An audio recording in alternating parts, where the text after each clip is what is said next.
Então nós vamos dar início a mais uma reunião, hoje dia 6 de abril de 2014, domingo à tarde. Hoje de manhã nós tivemos um café cultural, 44º café cultural. Foi com a pessoa que veio pela primeira vez em Natal, Margarete Áquila. E as pessoas que vieram ficaram bem felizes com a manhã de hoje, com uma manhã extremamente compensadora.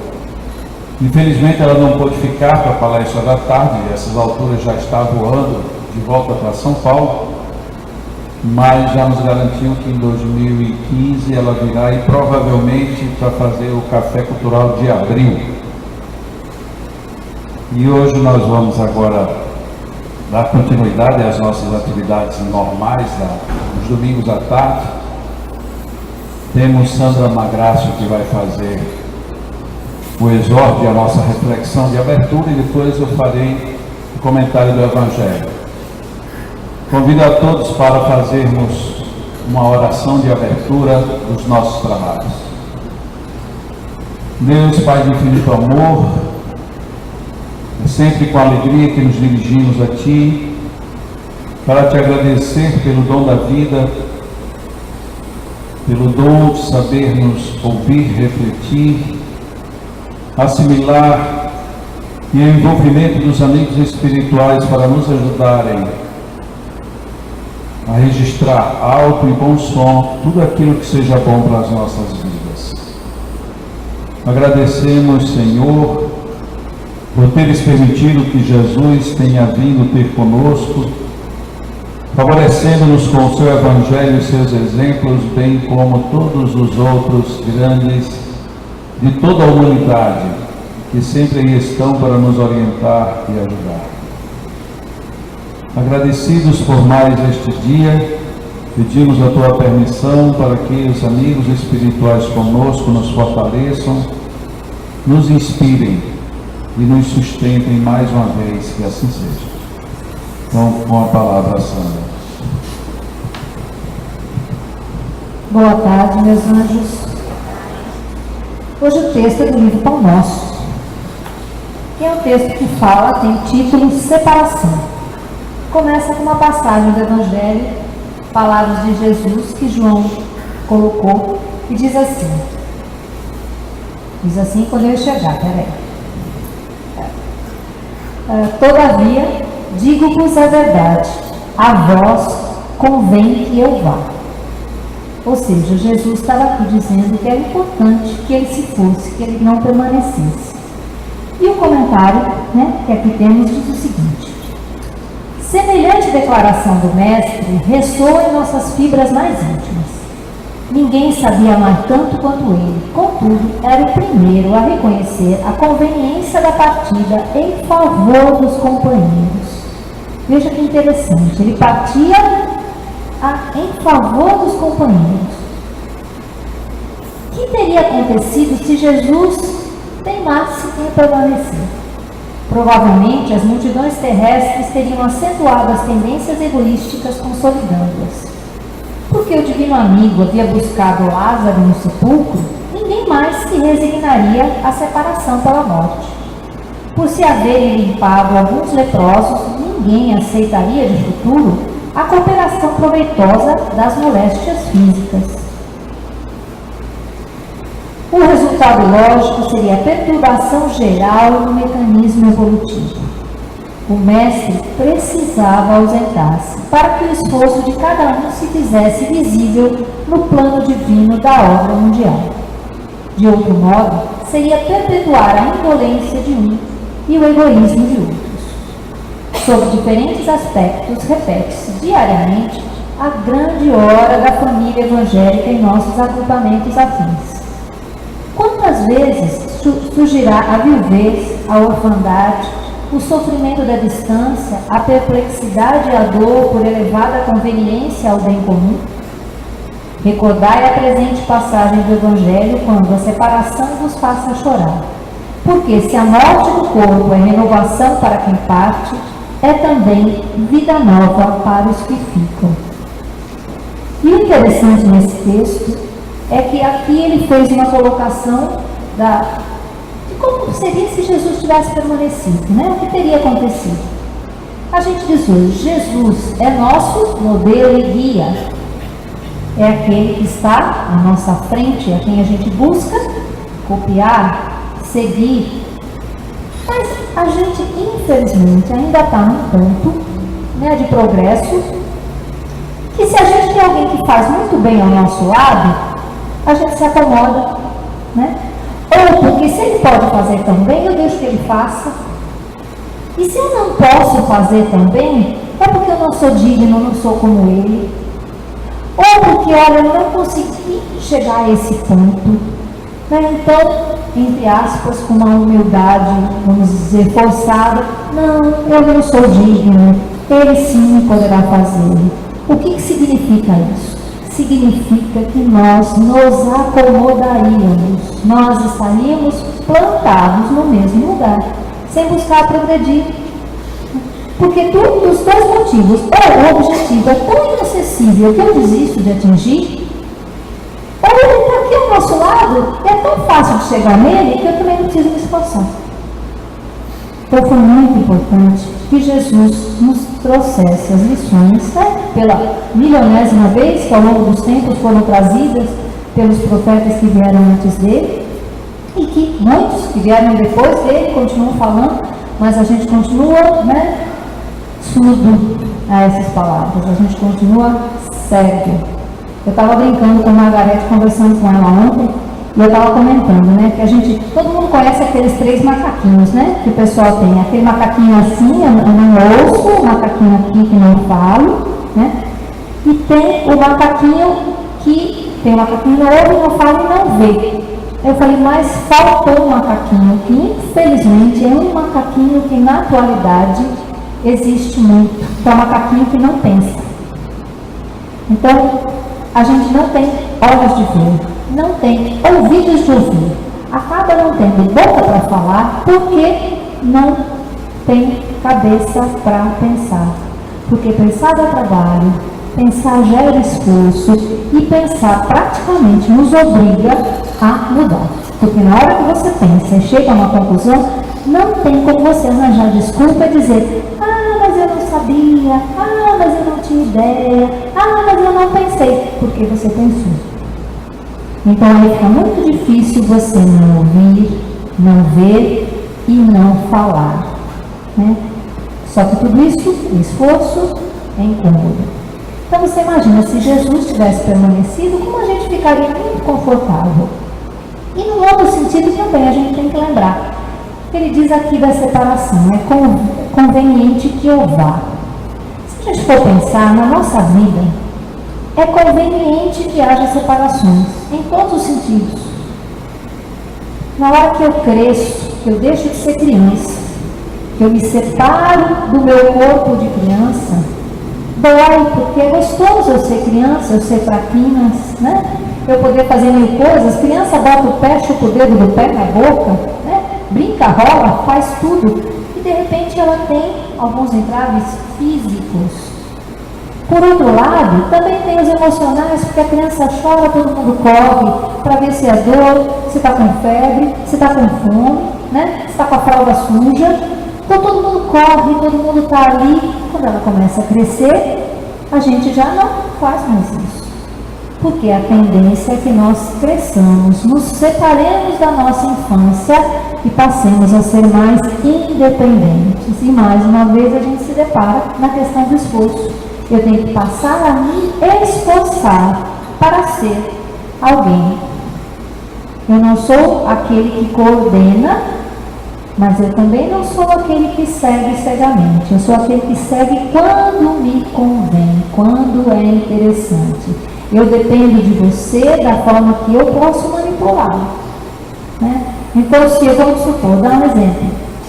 Vamos supor que eu tenha condições de dirigir, que eu dirija, eu tenho a carteira de habilitação, mas que por algum motivo, eu tenho receio, agora eu mudei de cidade, eu não acho interessante. Por quê? Porque aí todo mundo corre para me socorrer. Um busca, um leva, um faz isso, outro faz aquilo. A Cassandra dirige, mas sabe como é que é? Ela nesse momento ela não está legal. Mas aí eu fico assim, mas eu queria tanto ir lá no leão, bem cedinho, né, Jacó? Mas aí não tem quem me leve, puxa vida. Eu queria tanto, puxa vida. Aí daqui a pouco um se manifesta, outro se manifesta, outro corre, outro faz isso, né? E aí eu quero chegar em tal hora, mas eu também quero sair em tal hora. Não ficar até o fim, não. É cansativo. Já fiz meu tratamento, eu quero ir embora. Então, essa dependência, ela é ruim para mim, porque eu não cresço. É ruim para os outros, porque é uma forma de eu ter um controle. Então, eu preciso crescer. Para eu crescer, em qualquer sentido, eu preciso me separar das coisas. Eu preciso saber que eu tenho que seguir. Eu tenho responsabilidade. Eu tenho que me esforçar. O outro pode me ajudar. O outro pode caminhar comigo. O outro pode me apoiar. Mas quem tem que andar sou eu. Porque o meu progresso depende do meu esforço. Eu preciso me separar das coisas. Porque se eu me apegar a elas, eu estou entravada. Né? Eu estou ali, com uma âncora presa no meu pé. A gente fica preso, a gente fica ali seguro. Nas ideias a mesma coisa. Se eu não parar, não analisar e falar, peraí, eu sempre acreditei nisso, mas agora eu pensei, eu aprendi, então eu agora posso mudar. Para eu mudar, eu preciso me separar desse meu eu, né? O pessoal diz o homem velho. O homem velho não é tão velho assim, né? O homem velho é de hoje de manhã, é de 10 minutos atrás, porque eu já aprendi alguma coisa, mas eu preciso ser agora, aprender com o que eu tive ontem e ser agora para que eu possa ser amanhã. Então essa frase de Jesus, é conveniente que eu vá, ela é muito importante nesse sentido. Eu preciso me desapegar, eu preciso crescer, eu tenho que seguir um modelo e um guia, mas eu tenho que seguir, não é ele que tem que me levar. É diferente, o movimento é meu, e para que eu caminhe tranquila, eu preciso estar desapegada das coisas. Eu sempre dou um exemplo para as pessoas. Se você quiser, aqueles programas, eu nem sei se tem mais hoje, que assim, você tem 15 minutos para entrar numa loja e tudo que você conseguir carregar, você pode ficar para você. Aí o pessoal faz aquelas loucuras, né? Então, se vocês prestarem atenção, eu gostava muito de ver esses programas para prestar atenção na reação das pessoas. Primeiro, a ganância é tanta que a pessoa entra e trava, porque ela quer ir para a direita, ela quer ir para a esquerda, ela quer ir para a frente, ela quer ir para todos os lugares. Ao mesmo tempo, fica muito claro, eu quero pegar muita coisa, mas espera aí, eu também quero pegar muita coisa cara, porque eu quero ter coisas caras, porque supostamente coisas caras são melhores.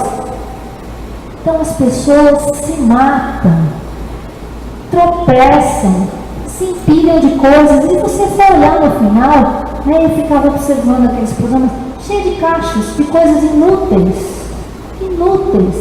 Para que tudo isso? Né? Para que as pessoas correm tanto atrás das coisas? Para que a gente precisa de todas essas coisas? Para o nosso progresso, nós espíritos, nós não precisamos de coisas, nós precisamos de conhecimento, nós precisamos de amor, nós precisamos de ligação com outros seres, nós precisamos de ligação entre nós, espíritos, precisamos de ligação com a natureza. Eu preciso me separar daquilo que me prende ao meu passado e que não é bom. Mas eu fiz muitas coisas boas. Então, várias coisas boas para você, porque se a gente prestar atenção, nenhuma coisa boa pesa. Nada. Nenhuma coisa boa pesa. Nenhuma coisa boa entrava, nenhuma coisa boa atrapalha. Se uma coisa estiver lhe atrapalhando, lhe incomodando, lhe emperrando o caminho, pode largar, porque não presta. Não, mas a minha casa, meu carro, meu isso, meu aquilo. Vai ficar. Você vai desencarnar e vai ficar. Não, mas o meu marido, você vai desencarnar e ele vai ficar. Ou ele vai desencarnar e você vai ficar. Sim, mas ele não é seu, ele é um espírito livre, da mesma forma que você é. Se desapegue para que você possa caminhar em conjunto. Né? Se separe para que você possa ter junto. Se eu ficar aqui grudado em Jacó, não, fica aqui, fica aqui, fica aqui, o que ele vai fazer? Daqui a pouco ele se irrita, quer se soltar. Faça isso com uma criança pequenininha. Segure, aperte, daqui a pouco ela está esperneando no seu braço para sair correndo. Pegue um animalzinho, um gatinho, um cachorrinho e grude ele. O que ele vai fazer? Morder e arranhar, porque ele quer liberdade. Então, para que você tenha liberdade, você precisa dar liberdade. Não há liberdade com cola, né? Com grude. Liberdade é você só. E a gente só tem certeza do amor quando você caminha só. Por quê? Porque você tem pessoas ao seu lado. Não existem algemas, não existem amarras, não existem cordas, não existem nós, não existe nada que lhe prenda a essas pessoas. Única e exclusivamente o amor. Então você precisa se separar para que você possa estar junto. E foi isso que Jesus fez. Para que ele permanecesse até hoje junto de nós, ele precisou se separar, ele precisou mudar o rumo, ir para o plano espiritual mais uma vez e de lá se manter, como sempre, junto, dentro de nós. Então que a gente permita que isso aconteça, não só com relação a Jesus, mas que a gente permita que isso aconteça com relação às outras pessoas, que a gente permita que isso aconteça com a nossa família, né? Com os nossos cônjuges, com os nossos filhos, com os nossos amigos. Não é preciso que você esteja grudado. A liberdade é que realmente prova a união. Então que a gente possa sim, né? Se separar fisicamente, porque com certeza isso vai comprovar o quanto a gente está ligado espiritualmente. Muito obrigada.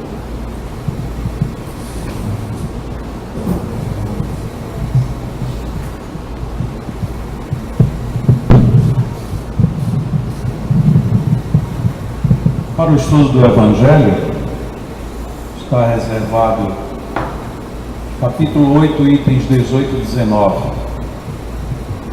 No item 18, se trata de uma mensagem do Espírito João Evangelista. E ele volta para falar algo que faz referência a uma citação de Jesus quando ele disse: deixai que venham a mim as criancinhas. Num dado momento da mensagem, o Espírito diz assim: meus bem-amados, são chegados os tempos em que, explicados, os erros se tornarão verdades. Chegados os tempos, nós temos aí várias formas de imaginar que tempos seriam estes. Chegados os tempos, o tempo do início da purificação, chegados os tempos de agora, chegados os tempos em que nós nos encontramos de novo à baila com as mesmas referências, as mesmas indicações, as mesmas ponderações agora do Novo Testamento de Jesus.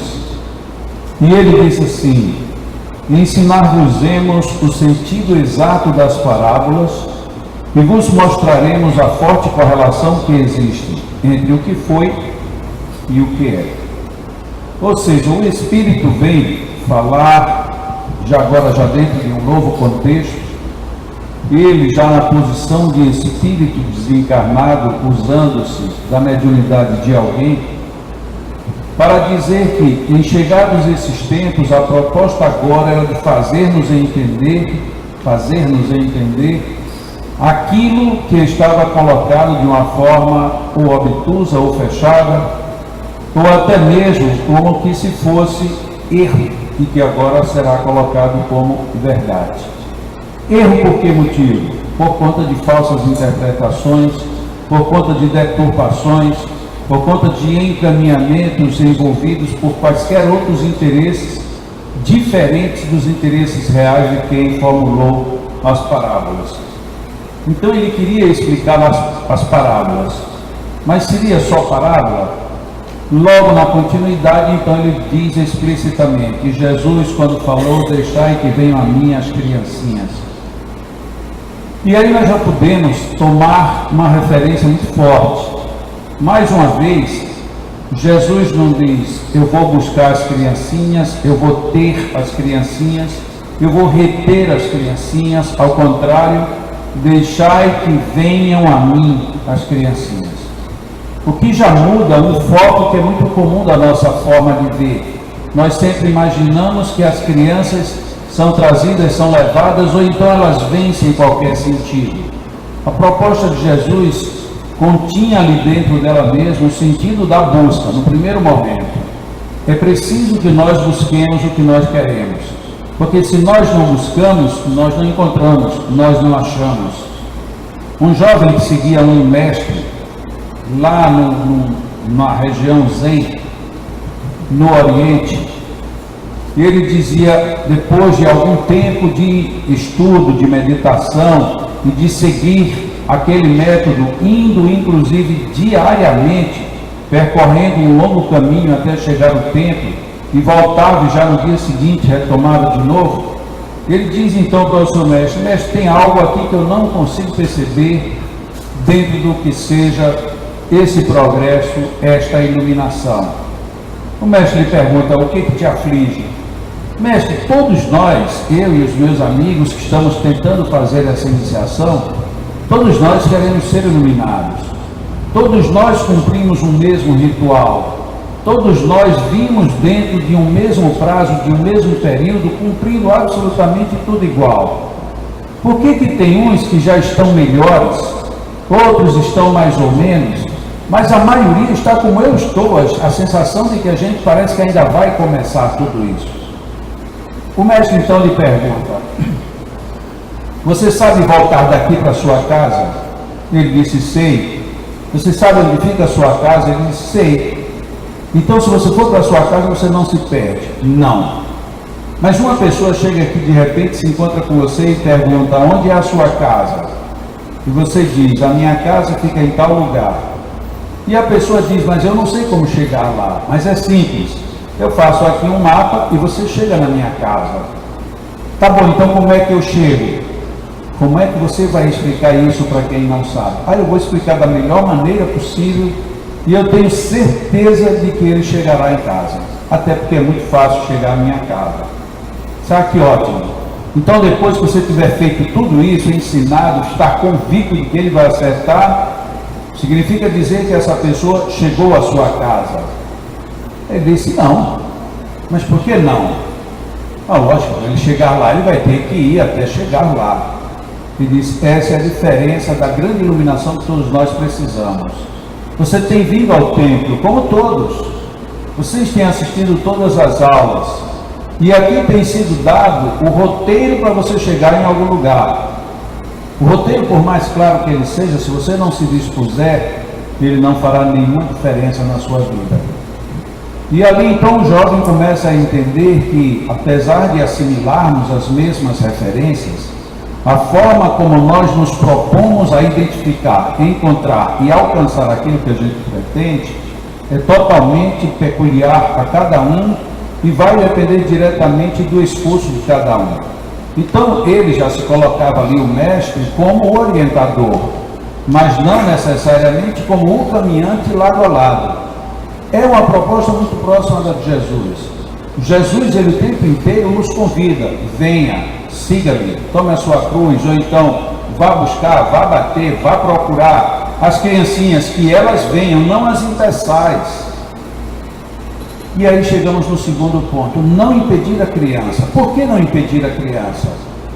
Se a criança é um símbolo, entre aspas, é um símbolo de pureza, ou é aquilo que nós queremos entender como alguém que está no nível que não está ainda tão maculado como normalmente nós estamos, por que nós queremos impedir que as crianças cheguem aos mestres? O que nos proíbe nesta direção? Ou melhor, o que nos leva a querermos gerar essa proibição? Daí Jesus tem primeiro colocado, deixa que venham e não as impeçais. Então são dois momentos numa única frase, que elas venham, então elas têm a decisão de vir, e depois que elas não sejam impedidas de virem. Quando nós levamos a análise agora da criança sobre vários aspectos, e se nós sairmos do raciocínio liminar direto, nós poderemos começar a perceber como nós obstaculamos as outras pessoas. Nós temos uma tendência natural a quase não querer que ninguém se adiante mais do que nós mesmos. Por quê? Não porque sejamos maus, mas quando alguém supera, nos deixa numa situação delicada, porque se aquele foi, por que eu não posso ir? Se aquele conseguiu, por que eu também não consigo? O que você tem que eu não tenho? E aí a gente começa não a achar que o outro necessariamente esteja privilegiado, mas nós estamos ausentes do privilégio, e aí queremos tolher qualquer um de prosseguir. Dentro dessa ótica, se nós imaginarmos que uma criança é aquela entidade que ainda está num nível de pouca sabedoria, portanto, no alto nível de ignorância, nós já poderíamos incluir no sentido genérico que os ignorantes são como crianças. Então, por que fechamos as portas aos ignorantes? Nós fechamos as portas aos ignorantes porque preferimos eles assim, porque eles não nos incomodam. Eles nos incomodam apenas e tão somente de uma forma pontual, e às vezes que a gente releva de tal maneira que nem nos toca. Mas quando alguém chega para a gente e nos provoca com um raciocínio que pede reflexão em cima do que eu entendo, a partir daí a gente começa a se incomodar. É muito comum nós usarmos a expressão crítica negativa, mas quando a gente analisa as críticas, toda crítica negativa é aquela que nos incomoda. Mas ela é negativa? Não sei, mas ela me incomoda. Só que não temos a honestidade conosco mesmos de dizer: essa crítica, ela é dolorosa, mas é uma crítica boa, porque vai me fazer refletir. E isto é bom. No primeiro momento, quando a gente recebe algumas críticas, a gente até rebate, a gente até fica aborrecido, e depois acha que está superior a tudo. Num segundo momento a gente pensa: bom, pode ser que quem esteja me criticando está criticando porque não está entendendo o que eu já entendi. Num terceiro momento eu já penso diferente: essa pessoa está me criticando porque ainda não tem o nível de percepção suficiente. Eu que tenho, devo entendê-la. Aí a gente começa a andar no par e passo proposto por Jesus. Porque a proposição de Jesus não é para que o ignorante entenda o sábio, mas para que o sábio entenda o ignorante. Não é para aquele que está salvo saia abraços dados com os que estão salvos. Entendamos aqui salvo no sentido que a gente queira. É exatamente para a gente ir salvar aqueles que não estão se encontrando. De que adiantaria termos postos de salva-vidas numa praia, num lago, num rio, por exemplo, se quando alguém estivesse se afogando, quem está lá no posto de salva-vidas dizer: bom, ele está se afogando por que é? Porque eu aqui estou salvo. Isso não funcionaria. Só funciona porque ele está salvo, sai do seu posto de segurança, entra no desconforto da insegurança para poder resgatar aquele que está se perdendo. Quando ele faz isso, ele está cumprindo apenas a sua função. Para nós, se traveste naquele momento de um herói. Que seja um herói. Porque nós somos heróis todas as vezes que nós saímos do nosso conforto, da nossa segurança, para ir buscar alguém que está em desespero. Eu dificilmente cito o Velho Testamento, mas eu peguei aqui uma citação do Velho Testamento bem curtinha e uma outra do Novo Testamento, mas aí já de um profeta que a gente cita muito pouco, principalmente na casa espírita, mas que eu acho que completam bem essa reflexão. Em Provérbios, capítulo 11, versículo 30, o fruto do justo é árvore de vida, e o que ganha almas, sábio é. É uma frase também tão simples, tão curta, mas que abre um novo leque de probabilidades para a gente refletir. O fruto do justo é árvore de vida. Veja que aqui é uma inversão. Normalmente a gente diz que a árvore dá fruto de vida. Aqui a colocação foi feita já num sentido bem mais profundo. O fruto do justo, ele já não é mais só um fruto, ele é a árvore da própria vida. É como o fruto, ele não tem a função só de ser consumido, ele agora se reveste da condição de gerar toda a árvore da vida. Será que a gente consegue se enquadrar nisso? É difícil. Se eu sou justo, o que eu produzo como fruto não é saciar uma fome, não é apenas dar um conforto, mas eleger toda uma árvore de propostas de uma renovação, numa nova vida, para que a gente chegue mais longe. E aí, para ficar ainda um pouco mais complicado e ao mesmo tempo mais integral o conceito, ele acrescenta: e o que ganha almas, sábio é. Quando alguém dá frutos que se transformam numa árvore, e além disso ainda consegue atrair para si almas, e não mais coisas, nem só pessoas, almas agora no sentido espiritual profundo, este é sábio. Uau! Então, se isto é sabedoria, toda essa complexidade, quem não é sábio é ignorante, quem é ignorante é infantil, quem é infantil é criança. Vamos abrir mão das crianças por conta dos sábios, ou vamos nos tornar mais sábios ainda para frutificarmos árvores de vida e ao mesmo tempo conquistarmos essas almas? Porque como é que se conquista almas? Apenas dizendo, depois que você morrer você vai ter um lugar dos eleitos? Mas eu nem sei se tem esse lugar, se vai ter, se não vai ter. Não estou pondo em xeque nenhuma hipótese, mas apenas colocando verbo na cabeça nossa quando nós pensamos: mas eu não sei, pelo sim, pelo não, eu estou vivo aqui, então eu tenho que aproveitar tudo o que aqui está. O nosso fruto, ele tem que ser fruto para frutificar vida um outro. E quando eu consigo isso, além de frutificar, eu estou sendo sábio. Ok.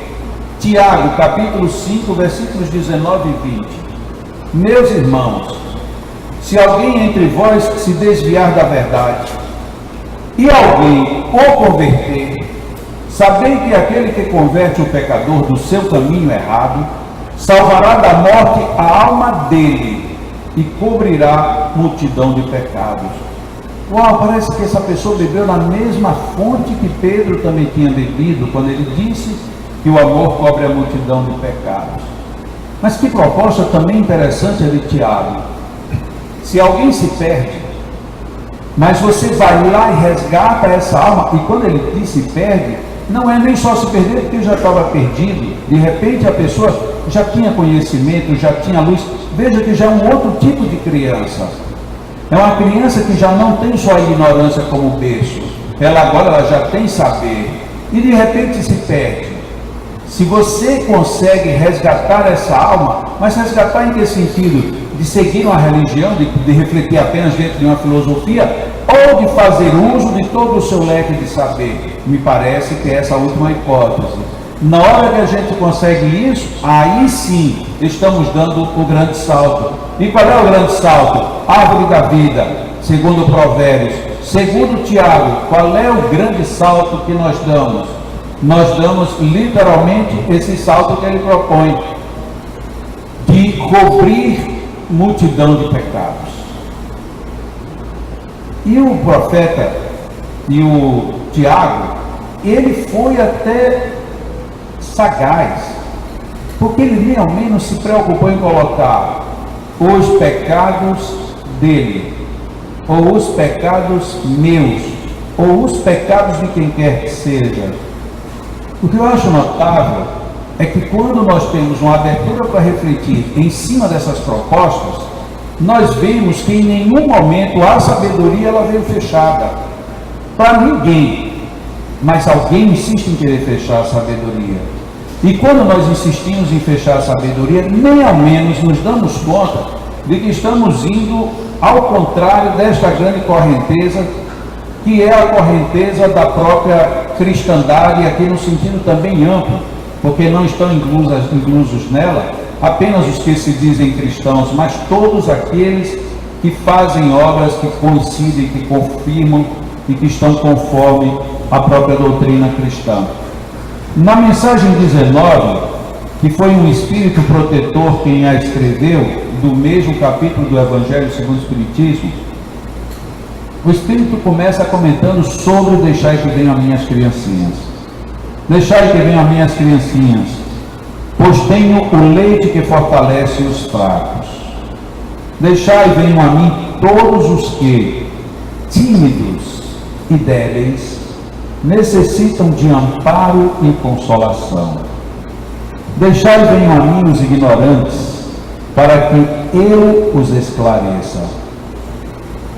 Lógico que isso não é uma palavra de uma única pessoa se colocando acima de todos. São palavras para que cada um de nós repitamos com total eloquência.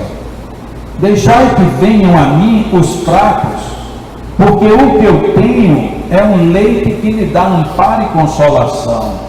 Então que leite é esse que eu tenho que ter? É o leite da sabedoria. Mas onde é que eu vou buscar esse leite da sabedoria? Procurando entrar no próprio fruto que é a árvore da vida.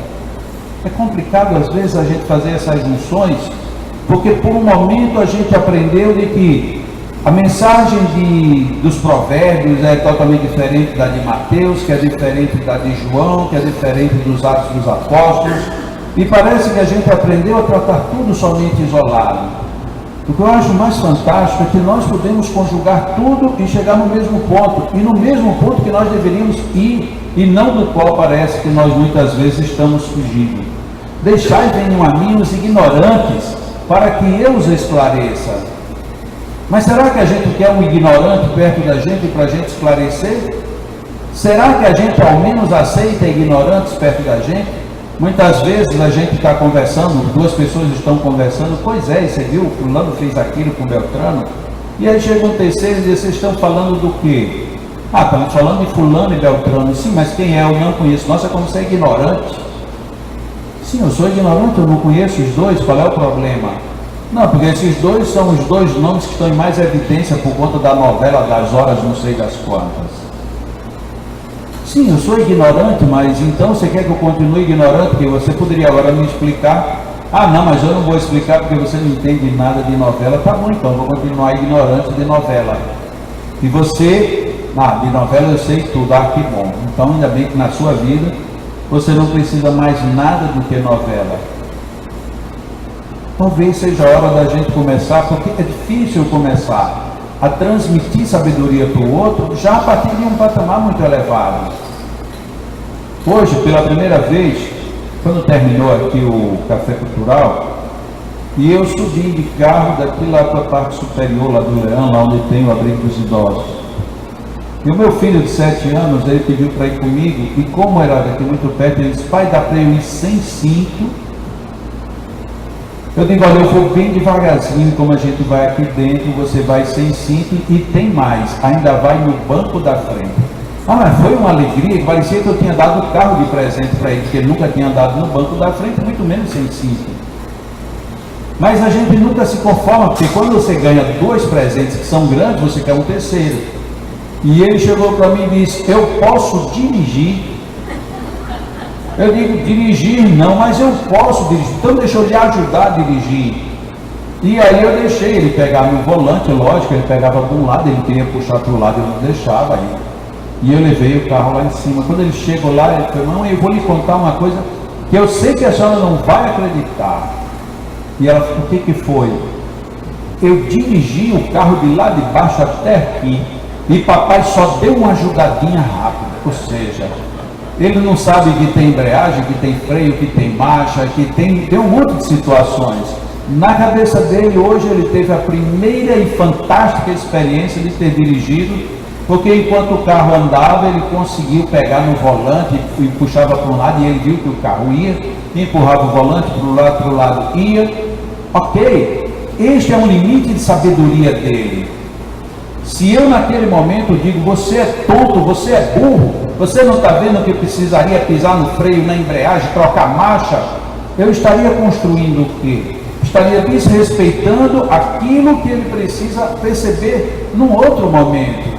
O momento dele de aprender a dirigir hoje foi pegar num volante, num pequeno percurso, e que ele não pegou coisa nenhuma, porque na realidade quem estava dirigindo era eu. Transmitir para ele, talvez, hoje, uma sabedoria que quando ele um dia tiver 40, 50 anos, ele vai dizer, a primeira vez que eu dirigi na minha vida foi lá no Leão. E ele nem dirigiu coisa nenhuma. Mas é marcante. Nós podemos favorecer isso para as pessoas. Se você é ignorante de um assunto, não me cabe a mim querer lhe dar o último nível da matéria. Eu tenho que lhe dar o primeiro. Para ele, está aí a minha experiência hoje, para ele, o limite era ele pegar no volante. Ele acha que pegando no volante dirigiu. Quantas vezes na nossa vida a gente já fez isso? Quando a gente estuda matemática, quando a gente aprende que 3 vezes 5 é 15, a gente acha que já aprendeu matemática do mundo todo, que quando termina o semestre, que vai para outro semestre, e que vai continuar matemática, a gente até se pergunta, mas vai estudar mais o quê? Porque não tem mais o que aprender. Eu já sei até o que é 3 vezes 5. Parece que o universo para aí, porque nada é na minha vida maior do que 3 vezes 5.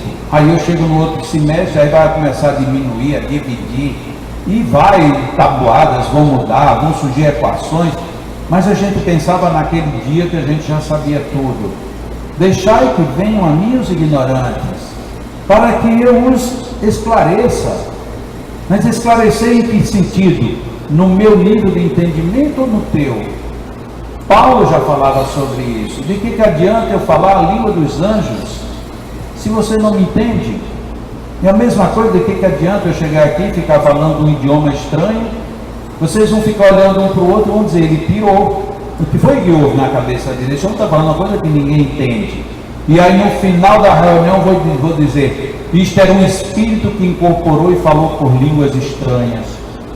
Aí a gente vai até sair falando aí, igual o meu filho vai dizer que dirigiu, nós vamos dizer que ouvimos uma palestra em línguas estranhas e que não entendemos nada. E qual foi a graça? Não sei, mas que eu assisti. Ou seja, a gente continua na ignorância e pouco se movimentou. Deixai que venham a mim os que sofrem, a multidão dos aflitos e dos infortunados. Eu lhes ensinarei o grande remédio que suaviza os males da vida, e lhes revelarei o segredo da cura de suas feridas. E aí fica todo mundo ansioso. Nossa, então que segredo é esse? O problema é que quando a gente ouve a resposta, a gente faz, e a grande resposta é o amor e a caridade. Eu pensei que era outra coisa. Porque eu já amo tanto e não resolve. Você ama tanto? Amo, só para você ter uma ideia. Eu tenho 5 mulheres de tanto amar as pessoas. Pois está tudo errado, né? As pessoas começam a usar em benefício próprio o sentido que quer dar, demonstrando exatamente o nível de ignorância em que se encontram. Mas lá na frente o Espírito diz, para quem entende o sentido de amor e de caridade, se é do teu agrado, Senhor, conversando agora com Deus, se é do teu agrado, Senhor, ter piedade da tua criatura fraca, dá-lhe ao coração as alegrias sãs, bendito sejas ainda. Eu não entendo como é que muitas vezes nós queremos perceber a mensagem espírita, a mensagem cristã, como sendo uma mensagem de sofrimento. Neste exemplo é típico de uma mensagem espírita. Vem se falando, deixa que venham as minhas criancinhas, vamos vencer as nossas dificuldades, vamos superar as nossas dores, vamos passar por cima de tudo isso, e no final ainda dá uma indicação de oração. Deus, se a tua vontade é fazer com que as pessoas superem as suas dores e que elas tenham alegrias sãs. Isso não é uma mensagem de tristeza. Superar dor, superar o meu sofrimento e ainda ganhar alegrias, essa é a essência da mensagem espírita. É a essência da mensagem do Evangelho. Porque se lá no Antigo Testamento, se o fruto do justo é árvore de vida, e se o que ganha almas é sábio, e se lá em Tiago, nós temos que, se mesmo que alguém se perca, a gente traz ele de volta para o caminho diferente da ignorância, portanto da sabedoria, nós teremos feito cobertura de milhões de pecados, de multidão de pecados. Então nós não estamos falando aqui nem de dor nem de sofrimento, não estamos valorizando a perda, nós estamos valorizando sim o ganho. Aquele que se perdeu, vamos fazer com que ele ganhe. Aquele que está sofrido, vamos fazer com que ele supere. Aquele que está triste, que ele vença. Quase todo mundo ouviu, já cantou e conhece a música que é atribuída à oração a São Francisco. O que é aquilo? Aquilo não é um cantor, não é uma canção de tristeza, é uma canção de vida. Se alguém está no escuro, que eu ofereça luz. Se alguém não tem amor, que eu ofereça amor. Se alguém está em desespero, que eu seja a esperança, e assim sucessivamente. Então a nossa proposta é de sofrimento, que nada. A nossa proposta é de sabedoria, de acordo com os provérbios. Ou é uma proposta de cobrir multidão de pecados, tirar aquele que está não perdido porque fugiu de uma igreja, ou de uma seita, ou de uma crença, mas perdido porque perdeu os seus próprios valores, fazer com que ele se reencontre com seus próprios valores, e a partir daí saia renovando-os. Porque não poderia ser de outra maneira se Deus não fosse Deus e se Jesus não tivesse vindo com a missão que veio. Nós não viemos aqui simplesmente para tirar umas férias. Bom, mas se viemos aqui para alguma coisa útil, então o que é que nós devemos fazer? Nós devemos agora ficar aqui sofrendo, castigados, penalizados? Mas de jeito nenhum. Nós estamos aqui para o progresso. Não há a menor dúvida. O pior é que tem pessoas que se magoam com isso. É tipo, como eu falei ainda há pouco, não querer que as pessoas vivam bem. E isso já vem de muito tempo. Aqui nós temos pessoas que são mais ou menos da minha idade, poucas, tenho eu, Fernando, talvez aquele amigo ali, o resto aqui tudo é mais jovem. Mas nós três somos os mais velhinhos aqui, ó, 3 homens de cabeça branca. Olavo tem cabeça branca, mas só o problema genético. E Olavo deve ter uns 42 anos no máximo. Então, nós aqui, os branquelos, nós já vivemos um tempo em que, cuidado, muito riso, pouco siso. Cuidado, quem muito ri hoje é porque vai chorar amanhã. Cuidado, quem muito está animado, depois vem aqui. É uma desgraça, parece que a gente está preparado para a desgraça. E o pior de tudo, você está vivendo e está vivendo bem, quando você morrer, quer dizer, se não der desgraça nessa, vai dar na próxima. E a mensagem de Jesus e do Evangelho é exatamente o contrário. O reino de Deus se compara a uma festa. Nossa, eu estou doido para ir nessa festa. Eu tenho uma irmã que ela dizia que a coisa que ela menos queria era ir para o céu.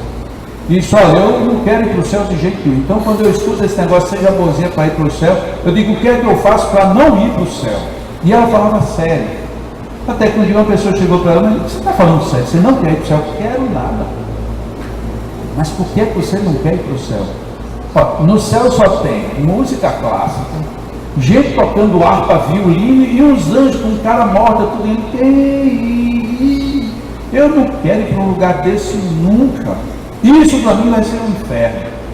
E qual é o céu que você quer? Olha, eu quero chegar lá no céu, que tenha lá uma roda de samba, que tenha uma música bem tocada, que a gente possa dançar. Isso para mim é céu. No primeiro momento a gente pode até dizer, mas essa mulher está louca.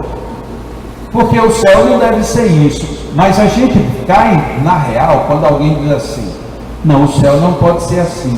Aí a gente devolve. E você acha que será como? E aí a gente percebe que a gente não está nem um pouquinho preparado para ir para o céu.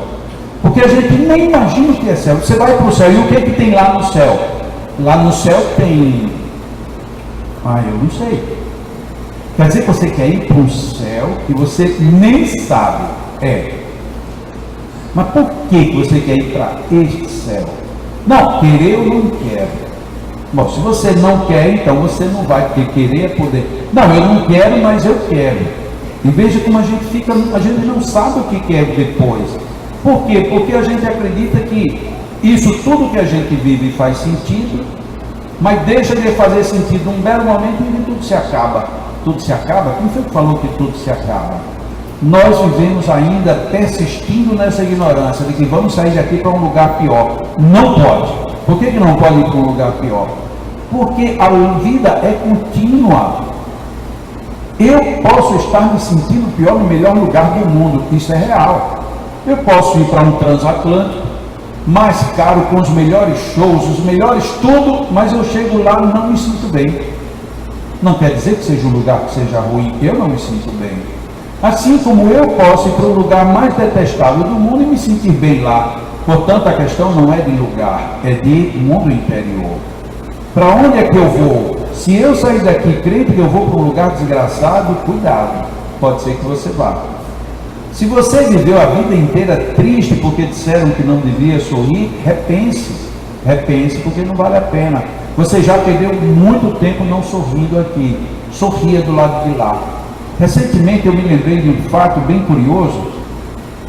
Eu estava fazendo uma palestra dessas bem brincalhonas, cheia de piadinhas, piadas bem cristãs, bem se diga. E havia um senhor, aqui proporcionalmente, mais ou menos ali onde está o Olavo, que eu contava uma brincadeira, todo mundo ria, menos aquela criatura.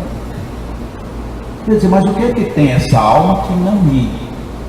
E aí eu coloquei para mim, isso não é profissão de nenhum palestrante, mas eu comecei a ficar indignado. Porque eu dizia uma coisa, todo mundo, e ele lá sério. Eu disse, mas não é possível, ou esse cara é surdo, ou esse cara está de mal com a vida. E aí eu contei, aí eu até contei umas mais pesadinhas, e o pessoal bolava de rir. E eu mexia, principalmente com os homens, eu acho que era isso que ele não estava gostando.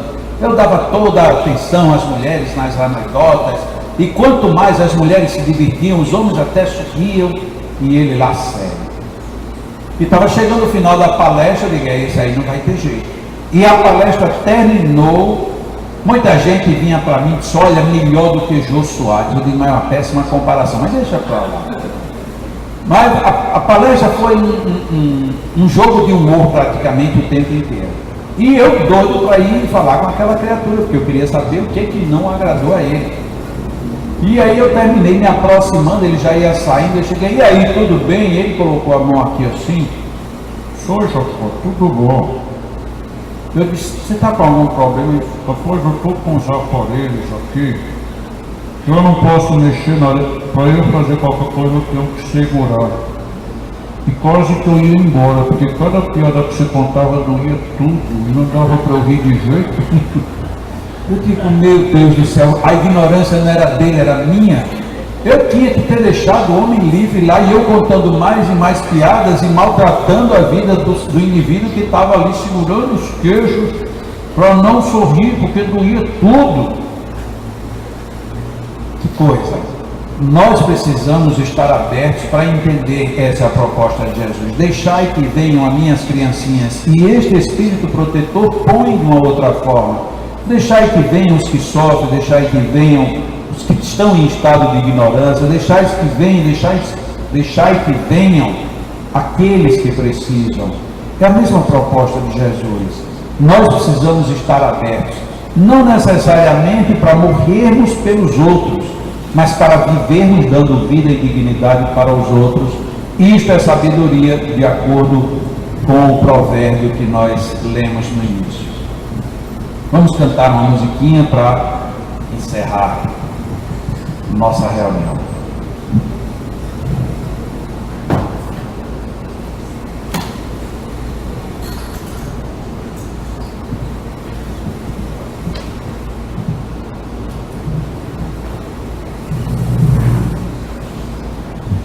Acho que vocês sabem, eu estive ausente aí por uns dias, estava viajando, e numa dessas viagens eu estava na cidade de Coimbra, em Portugal, e ali pouca gente conhecia minhas músicas, porque fazia mais de 10 anos que eu não tinha algumas das músicas que eu coloquei para cantar, e eu pensei comigo, eu digo, eles, vai ser duro esse pessoal cantar comigo, mas eu vou tentar. E para contrastar, no final de semana seguinte, quando eu cheguei dessa viagem, eu fui para Salvador. E realmente é um contraste. Porque os portugueses estavam mais baianos e os baianos mais portugueses. Vocês acreditam que contraste terrível?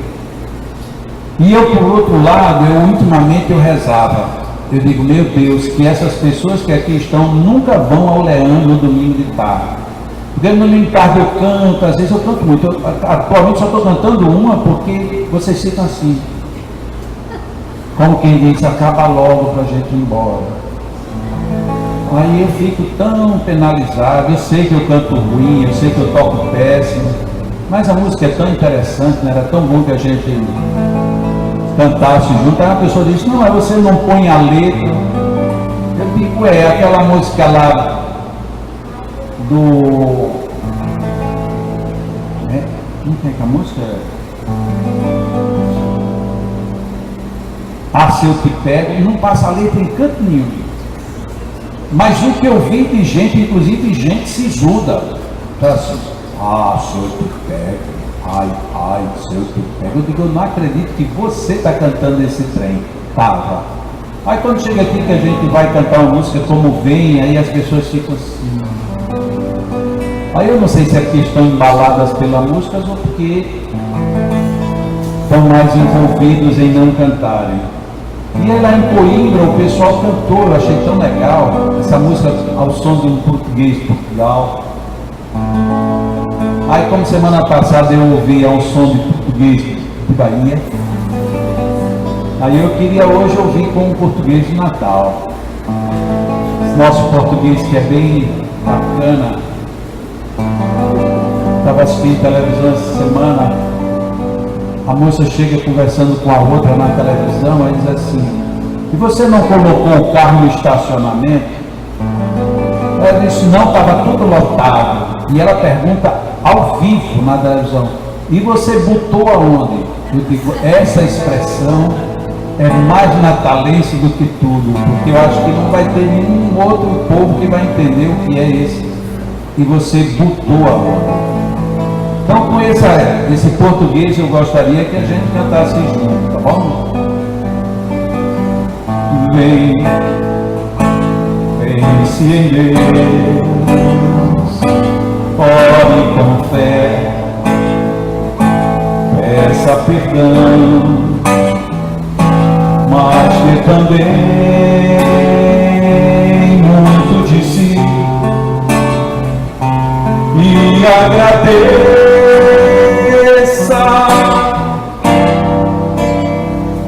por tudo, enfim.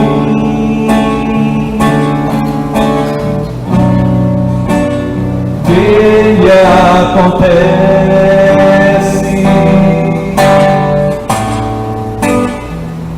é pro seu bem.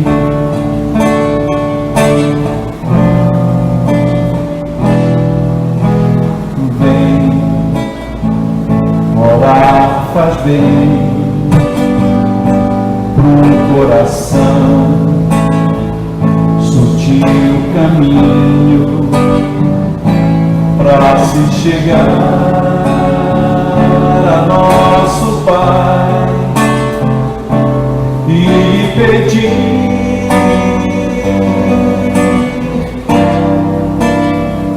tudo de bom.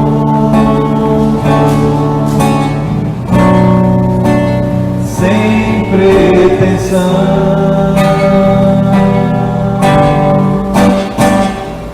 de imposição,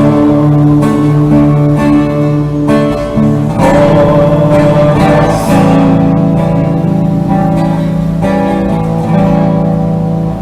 Pai meu amigo, conto contigo, com tua paz.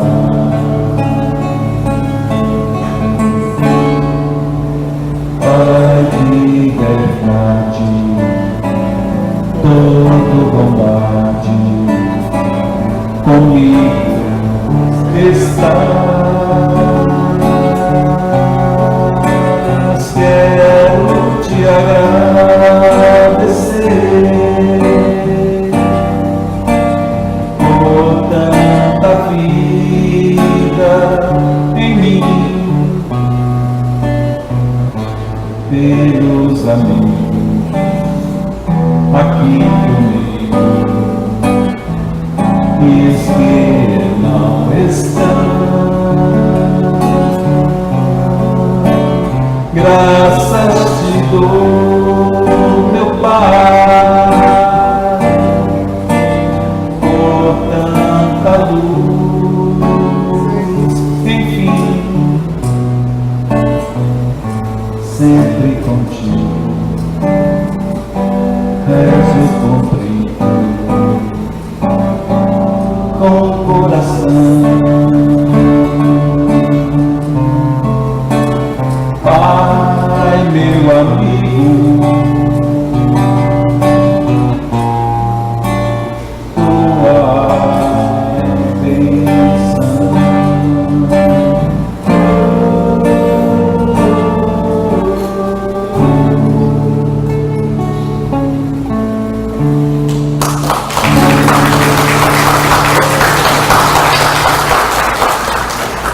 Palmas para quem cantou também.